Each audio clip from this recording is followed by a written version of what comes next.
What makes this 2022 NBA draft so much fun is that there isn't a consensus number one overall pick. On draft night, we could go in any direction, and we might have an established top three, but number one is still very much up in the air. However, Jabari Smith Jr. out of Auburn, picking up a lot of momentum to be the pick for Orlando at number one overall. Here to talk more about Jabari, the top three, guys like Keegan Murray, Jaden, Ivey, what the Kings should do it for, and this draft class in general. I'm going to be joined by Bleacher Report's Jonathan Wasserman on today's episode of the Locked On Kings podcast.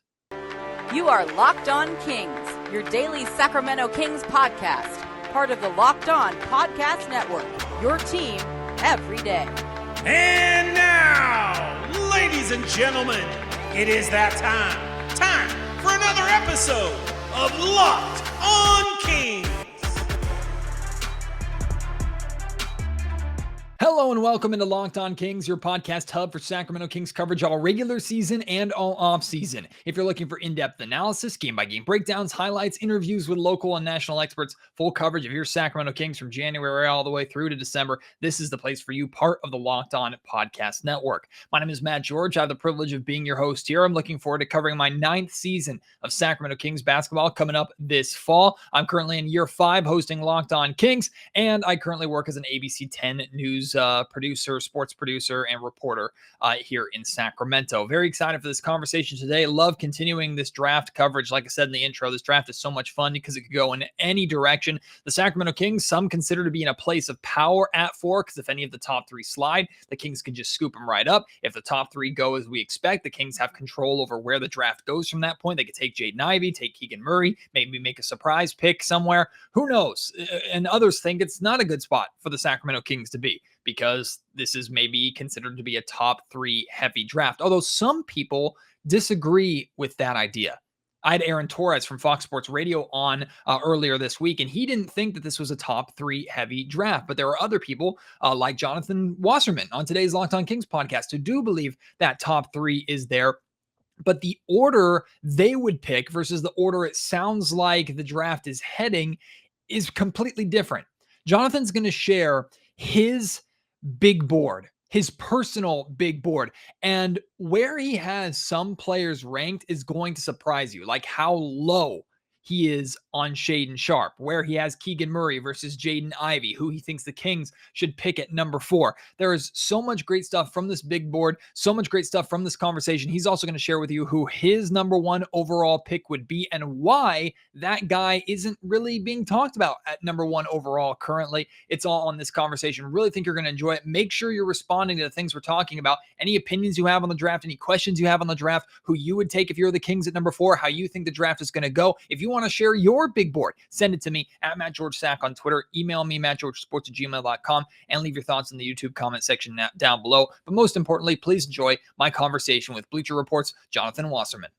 We're doing our best to kill the time between the draft lottery, where the Sacramento Kings moved up to 4, and the draft itself, which is still way too far away. More than enough time for things to go haywire, for opinions to change. But one of the guys that always keeps us informed when it comes to the NBA draft, one of the greatest mock draft analysts out there, in my opinion. Very excited to make his debut here on Locked On Kings. Jonathan Wasserman from Bleacher Report. Such a pleasure to have you on, my friend. Thank you for joining me. I'm looking at your big board that you put out recently right now, and I'm excited and intrigued to see Paolo Banchero from Duke at number 1 on your board.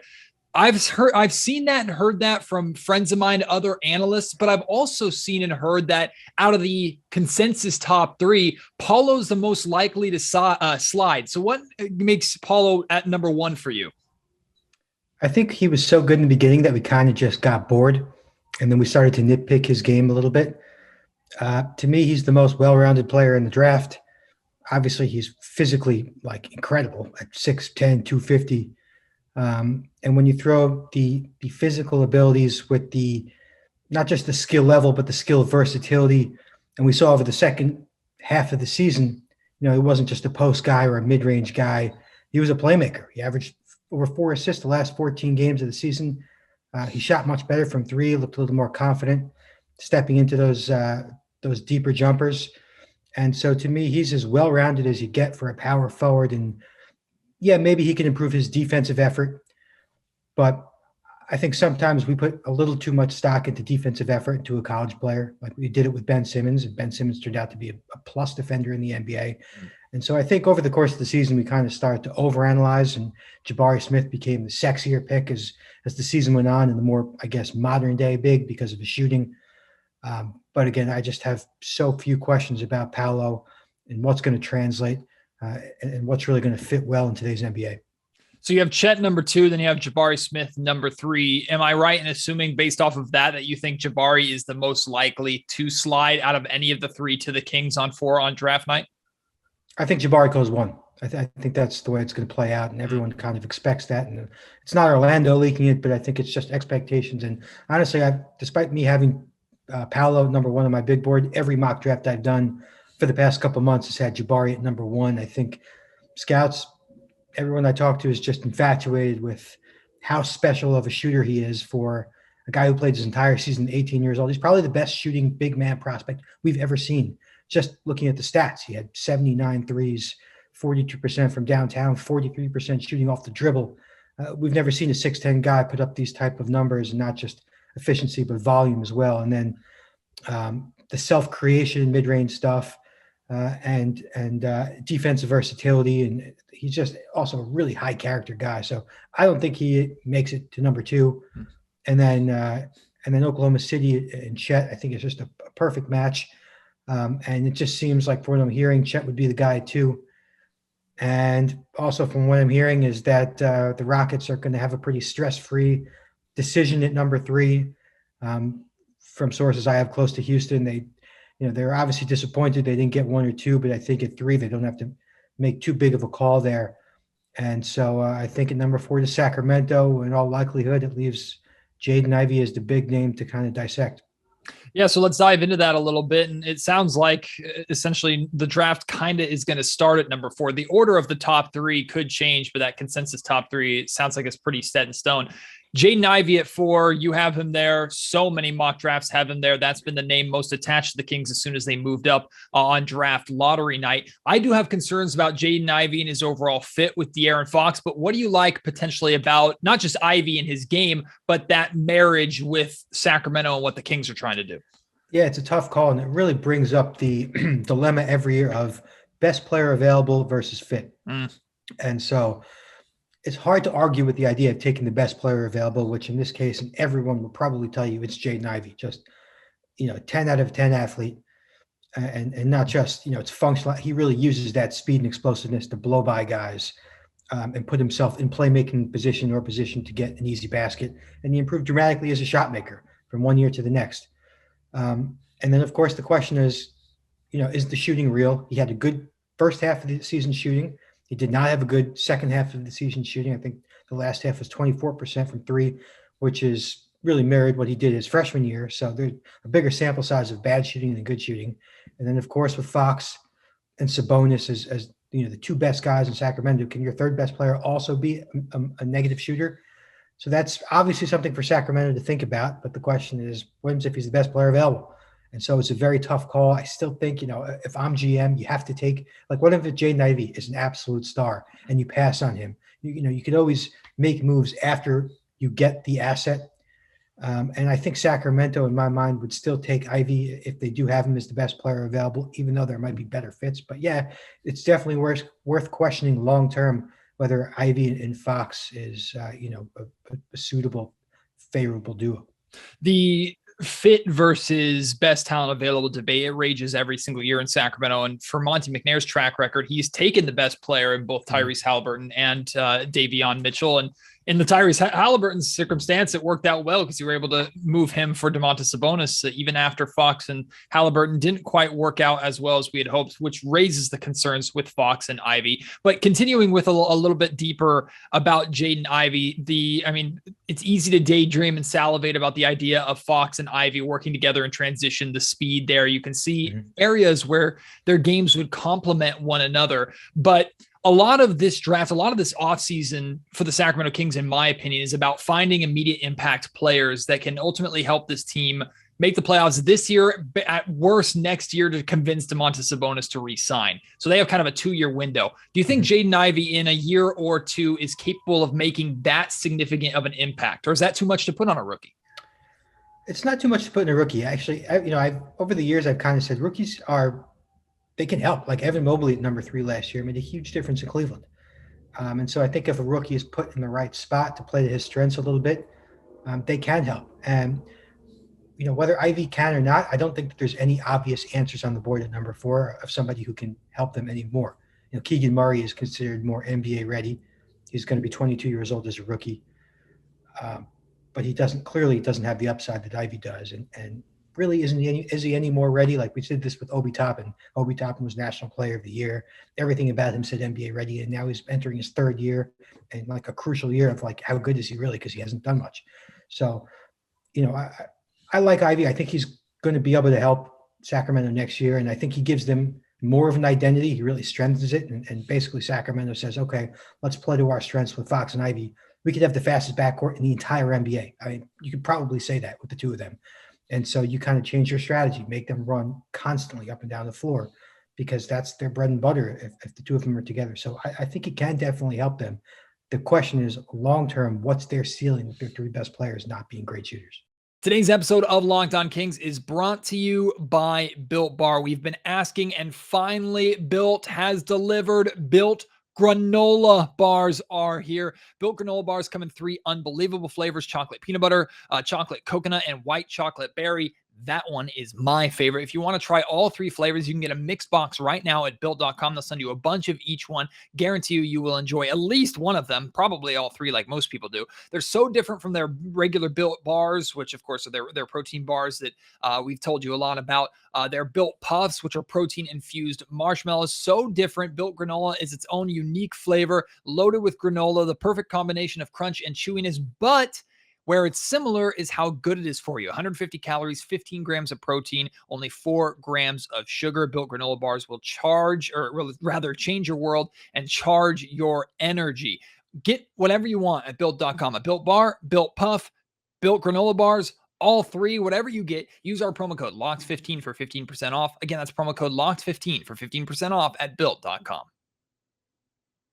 This is where your board gets really interesting because after 4 and Jaden Ivey, you have Dyson Daniels, and then you have AJ Griffin, and then you have Keegan Murray at 7. Keegan Murray has been the guy that I personally have been infatuated with, and it's heavily more of a fit argument than it is best talent available. Although I do believe Murray does have the capability of being that impact player immediately that the Kings are looking for, and he can turn into a really solid talent based off the second half of the season that he had last year.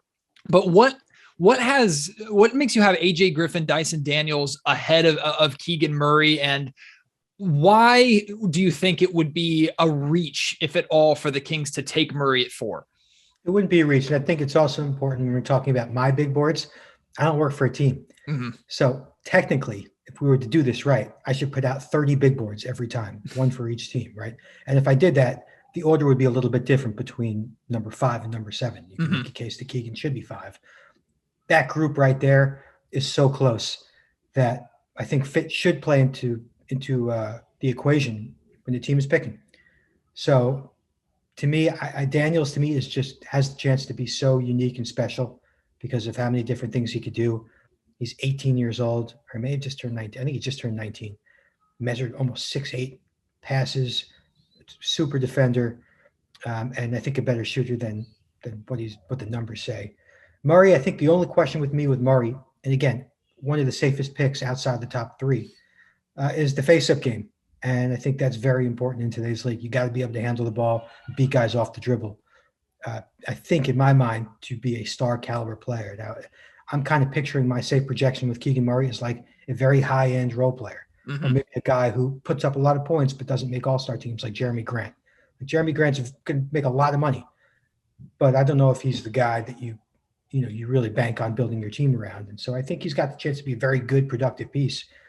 And there are obviously differences between Jeremy Grant and Keegan Murray, but I think that's his ceiling type of guy. And again, I like his shooting. I like Murray's off-ball scoring. To me, that's the appeal to Murray is that you can plug him and play him any team. He's going to produce because of how good he is in transition, cutting, crashing the glass, just finding ways to score without needing his number called. You kind of hope that the flashes of self-creation, he builds on them. We saw a couple step backs this year, not many. Just facing up, I think, is where he has the most trouble, and I think that's problematic in terms of reaching star potential. Sticking with your point about Keegan Murray, one of the things you said there that I'm really interested in is you said, like, if you're predicting his ceiling, it's like a really high-end role player, right? And there are a lot of people that agree with you. Even if that makes sense for the Sacramento Kings right now, in your opinion, not necessarily for the Kings, but in your opinion, with the 4th overall pick, are you looking for star potential there over high-end role player? Is 4 too high to pinpoint a high-end role player? I think it's too high, particularly for the Sacramento Kings. But with Ivey on the board, I mean, for example, you could take Ivey and he might have the better rookie year, but I don't think he moves the needle, right? Like if Sacramento, who I know is, trying to re-sign Sabonis with, obviously you want to please Fox because now it's been however many years and they haven't really moved the needle. I mean, I think the pressure's on to start winning games, and Murray helps, but not enough to make them, a serious contender in the West, right?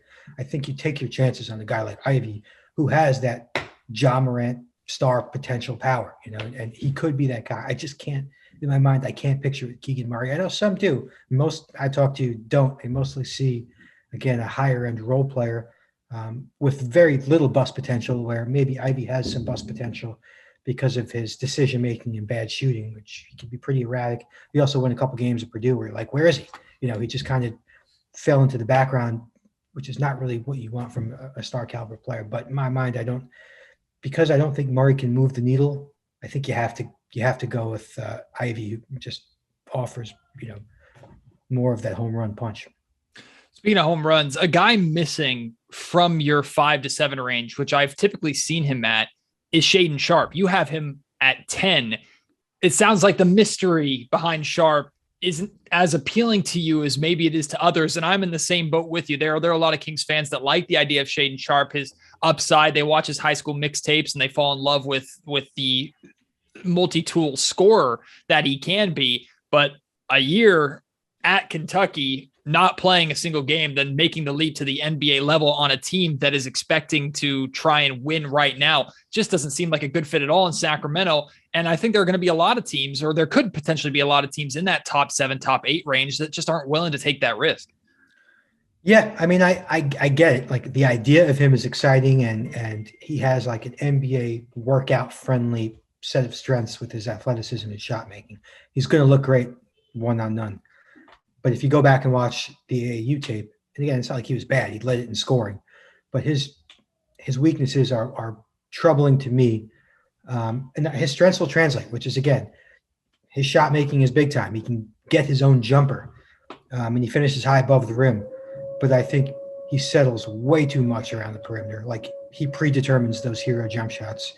He doesn't really have a good feel for when to attack. He doesn't really have a good handle and tight windows to get to the basket. And so I see more of like a J.R. Smith type of guy, or even a Buddy Hield guy who you've already been through, and not necessarily somebody you want to feature as your number 1 and number 2 option. More of a guy maybe you bring off the bench, gives you instant offense. But in terms of half-court efficiency, of course, he's young. It's hard to put a cap on what he could do or what he could improve on. But from what you saw in AAU, anytime he tried to make a move going towards the basket, you see him lose the ball. But more often than not, he didn't try to go towards the basket. He was mostly an east-west guy relying on really difficult jumpers. And though he can make them, it's a tough recipe to be efficient. Last thing I got for you, maybe not necessarily for the Kings at 4 for some of the reasons we discussed, but are there sleeper picks in this first round, in this draft in general, a player that you think is going to be really good that maybe is not talked about enough? Maybe he's high on your board, but not others. Is there a pick out there that's like, pay attention when we look at the draft 5 years from now, that guy could be in the top 5, top 10 conversation? Yeah, the big guy to make a jump for me is Jake LaRavia from Wake Forest. And, he's been trending on boards lately and social media if you're paying attention to the draft conversation. But he shut it down after just drills on Wednesday because of how convincing he looked. I think he's a much better shooter than, the attempts that he showed this year. And 6'9", he averaged almost 4 assists per game. He averaged 1.7 steals, which to me highlights better than advertised mobility, great instincts, a really smart guy. Listening to him talk, totally self-aware, knows who he is, knows his limitations. I think he has like the perfect mix of versatility as a shoot, dribble, pass big who's smart defensively and will make the right reads. And now maybe it's not an NBA star, but assuming you're going to get him somewhere in the 15 to 30 range, to me is going to be great value. And I'll give you another one. It's no sleeper name. Like everyone knows EJ Liddell. But I think a big question with Liddell was what can he get away with because of his athleticism? And then he tested as like the highest standing vertical at the combine, which really surprised people. And his body is totally transformed since he got to Ohio State. He kind of modernized his game by adding a jumper and becoming a big time shot blocker and rangy defender, and also a really smart player. And, you watch a guy like Grant Williams in Boston make it work. And there's no reason to think that EJ Liddell can't at least be a Grant Williams type. Well, Jonathan, you'll have more boards, you'll have more write-ups, you'll have mock drafts, all this coverage leading up to the draft itself, and even after the draft. Appreciate you in this busy time, taking the time here on Locked On Kings. And maybe after the Kings make a selection, we'll have you back on the other side and see if they made the right move or if they are going to be regretting yet another draft in Kings history. I appreciate you, my man. Yep, sounds good. Appreciate the invite. I hope you enjoyed that conversation with Jonathan. He's a very, very busy guy around this time of the year, so to be able to get him on there for 15 minutes really is a treat here. I'm curious where you're leaning now. Where are you leaning in this draft? Has it changed at all? We've had a lot of guests, a lot of draft analysts, a lot of local prospects, even coaches, or rather a lot of local beat writers about certain prospects. I've had coaches on. Where are you leaning at this point in time? We still got a long time until the draft itself, so you don't have to make a final decision today. If I am selecting for the Kings at 4, I am still selecting Keegan Murray at this point in time. Maybe you agree with that. Maybe you disagree. Tell me why. Let's talk about it. But who, as of right now, is your pick for the Sacramento Kings? Or do you still think it would be in the best interest for the Kings to trade the pick, whether it is to move up, whether it is to move down, move out of the draft completely and get another NBA established player to hopefully increase the Sacramento Kings playoff chances? Let me know. By the way, I retweeted a video. The Kings released a behind the scenes video of Monte McNair, Kings general manager, and Domantas Sabonis in Chicago for the draft lottery. Really cool video, fun behind the scenes glimpse. And one of the things that McNair says in there when he's greeting Sabonis is he says, "This is the last time we're going to be here at the draft lottery." So if that doesn't make it perfectly clear what the Kings are going for, we've heard rumors and reports of a playoff mandate on McNair and the Kings this year. Sounds like that really is the case with what McNair said there. Don't want to read too far into it. But hopefully, one way or another, whether it's the Kings trading their pick or the Kings actually being a playoff team, we're not having to worry so much about the draft and the draft lottery next year as we are this year. But as of right now, we're having fun and we're enjoying doing it again. Who is your pick? Let me know who that is. And I'm very excited to really see your boards too and break down this time that we have until the draft itself. I think a lot of things are going to happen. A lot more rumors are going to pick up. If you would trade up or down in the draft, what kind of package would you put together to trade up? James Ham reported rumors of the Kings potentially trying to trade up to OKC to get number 2. There's conversation about would the Kings use next year's draft pick or a future draft pick plus this year's draft pick to make that move. Wouldn't surprise me at all if the Kings try to make that offer. I don't know if OKC is okay with that, if that's enough for OKC, but the Kings would be in a position to get either Chet or Paulo, maybe Jabari if he's not, or if he isn't selected number 1 overall, but Kings would have to give up a pretty significant asset in order to get that done. Would you be cool with that? If the Kings were to move down, I've heard a lot of conversations, a lot of talk about the Kings and the Pacers, maybe trying to swap 4 and 6. And Kings fans have mentioned Malcolm Brogdon a number of times. I love Malcolm Brogdon. I think he would be a great addition to the Sacramento Kings squad. He does have injury concerns, but that would not be something that I would turn my nose up at, especially if Keegan Murray was there at 6. If the Kings could find a way to come away with this draft with both Malcolm Brogdon and Keegan Murray at 6, hey, sign me up. And the Pacers in this scenario more than likely would take Jaden Ivey. But we'll have to see. These are all moves that can happen on draft night. I think it's going to be fun. I think it's going to be exciting. And whatever speculation there is, whatever reports there are, whatever happens, we will talk about it more here on Locked On Kings. I can guarantee you that.